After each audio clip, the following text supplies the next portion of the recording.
Ендеше ары қарай ауыр артиллерияға кезек береміз. Пахан, Аршат Ораз, Жоғал Шапалақ.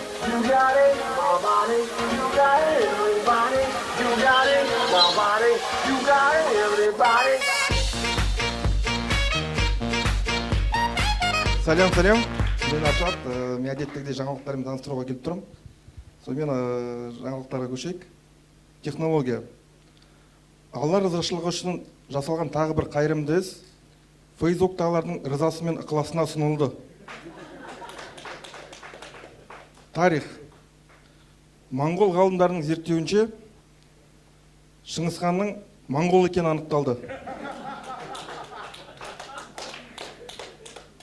Әлем. Астанада өткен «Әлем бізді таныды» атты халықаралық форум арқылы Астанада өткен «Әлем бізді таныды» атты халықаралық форум арқылы да әлем бізді тағы да таныды. Мәдениет. Славянский базар ән байқауында Қазақстанның дәстүрлі жүлдесін биыл адам атты ән çalып келетін болды. Спорт. Сайлаудан кейін Елордада өткен тендерлер нәтижесі бойынша Рио Олимпиадасына жолдама алған шенеуніктер мен балалар анықталды. Саясат. Отандық өнімді қолдау және ақпараттық қауіпсіздік тұрғысында демалыс күндері Шығыс Еуропадан жезөкшелер алдыруға тыйым салынды. Қоғам. Бір күн бойы ешқандай жаңа ұстатарлық жаңалық жариялай алмаған N порталының жаңалықтар редакторы стресстен өз-өзіне қол жұмсап, жаңа ұстатты деп хабарлайды. N порталы өз-өздеріне сілтеме жасап.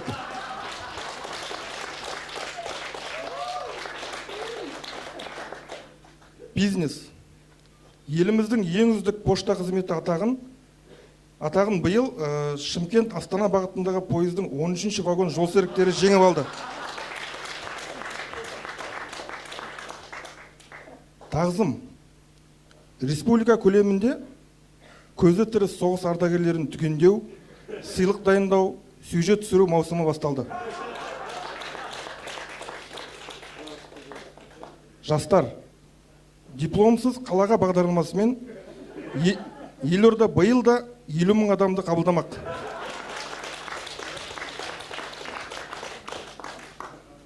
Әлеумет. Әйелдерге және сән әлеміне арналған киетін дым жоқ бағатты фестиваль биыл да қатысушылардың келмей қалуына байланысты өткізілмеді. Қылмыс. Ауыр жұмыс күннен кейін демалып отырған депутаттардың саунасына кіріп келген белгісіз 3 қыз 1 сағат ішінде 150 мың теңгеге қызмет көрсетіп, белгісіз бағытқа іздерін суытып үлгерген.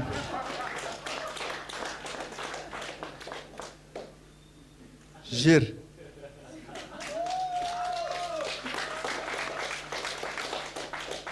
Жер сатылады хабарын естіген бөгде планеталықтардың мазасы кетіп, алақандарын сықылауда. Соңғы жаңалық ғылым жаңалығы. Ғылым. Қытай ғалымдарының зерттеуінше Қазақстан әлемде жер көлемі бойынша 9-ші орында. Әзірше болса сау болыңыздар.